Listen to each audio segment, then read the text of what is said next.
He only wanted to buy a shirt for an upcoming interview. A simple act that turned into public humiliation. Carter never forgot the way the store manager looked at him, like he didn't belong, like his presence was a threat. Security dragged him out while shoppers stared, pretending not to see.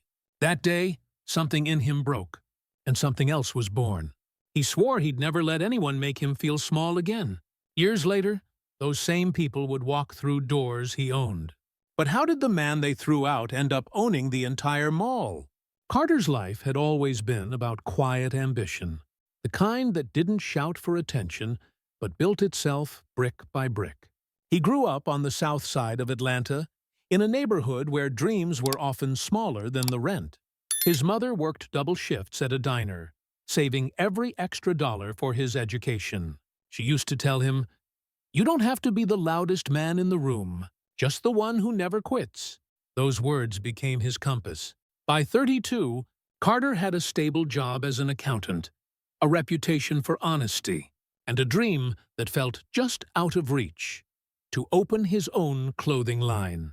Fashion, to him, was storytelling, a way to wear pride when the world tried to take it away.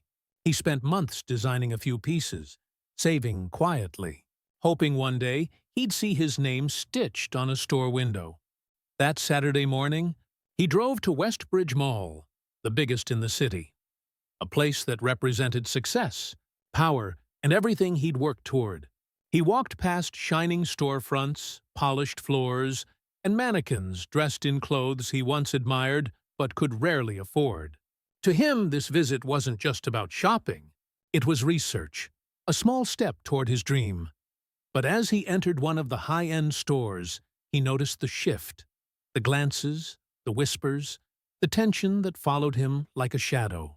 A security guard moved closer. The store clerk's smile tightened. He didn't know it yet, but this would be the moment that tested everything his mother had taught him about patience, pride, and the price of dignity.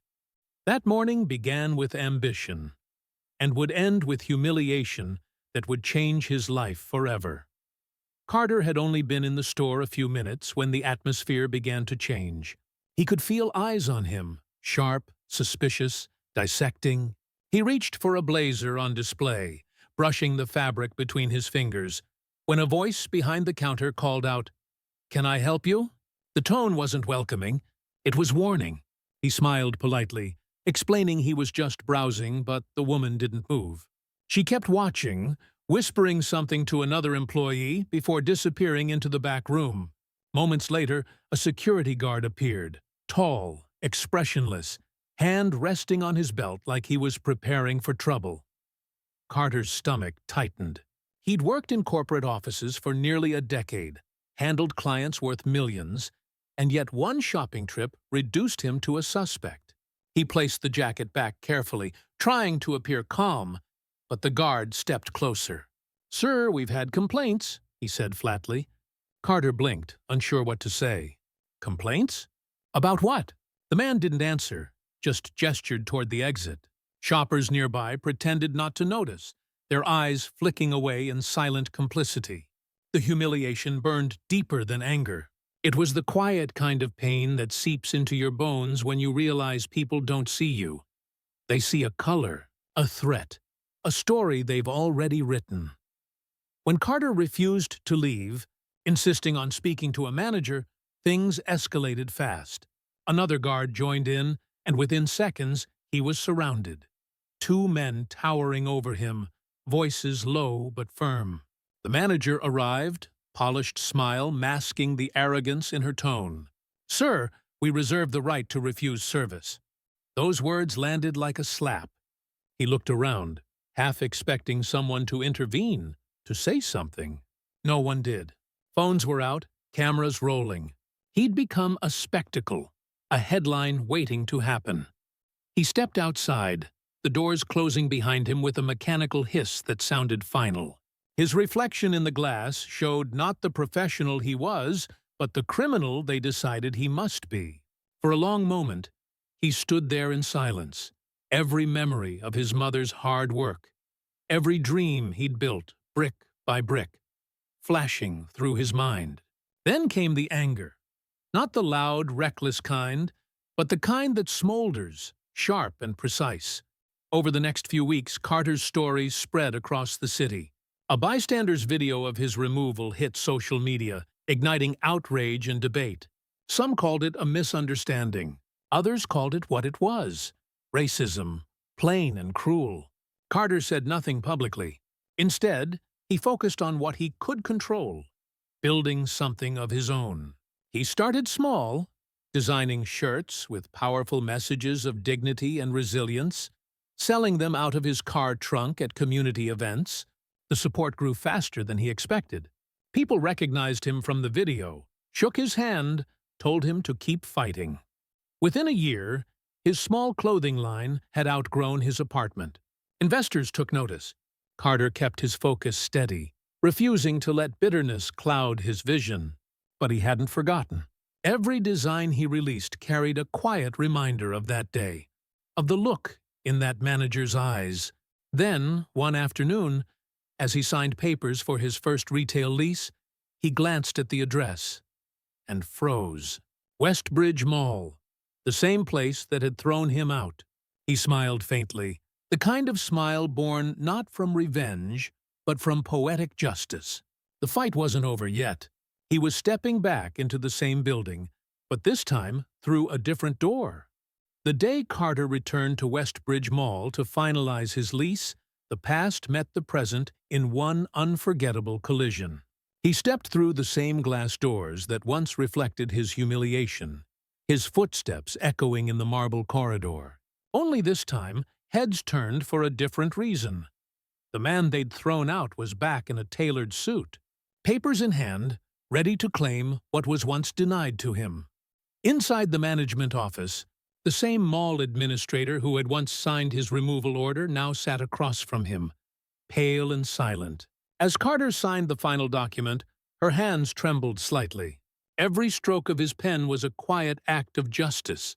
No shouting, no revenge, just power reclaimed in silence. But word of his purchase spread fast. Some applauded. Others, including the very store that humiliated him, weren't ready to accept it. Days later, when Carter walked past that same store, he saw the manager again. Their eyes met. The air between them was heavy, years of prejudice collapsing into a single moment of reckoning. She turned away, pretending to be busy. But everyone around them knew the truth. The man they once escorted out now owned the ground beneath their feet. The mall, once a symbol of exclusion, now belonged to the man they'd tried to erase. Yet, standing there, Carter didn't feel triumph. He felt clarity. He realized the true victory wasn't buying the mall. It was refusing to let hate decide his worth. Still, one question remained in the air like a heartbeat. What would he do with the power that once tried to destroy him? In the months that followed, Carter transformed Westbridge Mall into something the city had never seen before. The cold white walls that once echoed with silence and suspicion now carried murals painted by local black artists.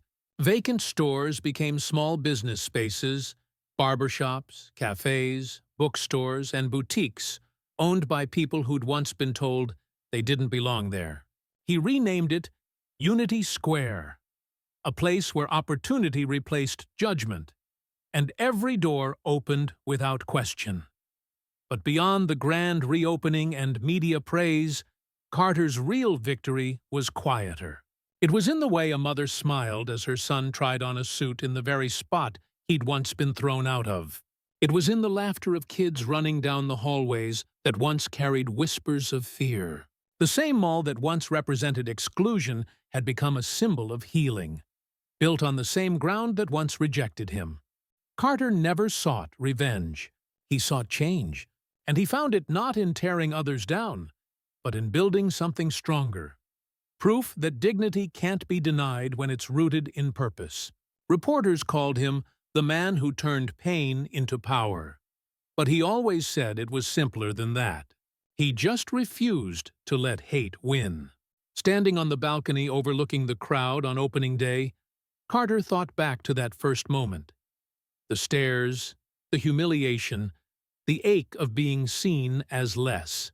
He realized now that every insult, every door slammed in his face, had been pushing him toward this moment of redemption, because sometimes the loudest justice isn't revenge, it's survival with grace. And maybe the real question isn't how Carter changed them all, but how many more Carters the world has tried to throw out before realizing they were meant to own it. Don't miss more powerful real-life stories. Hit subscribe now.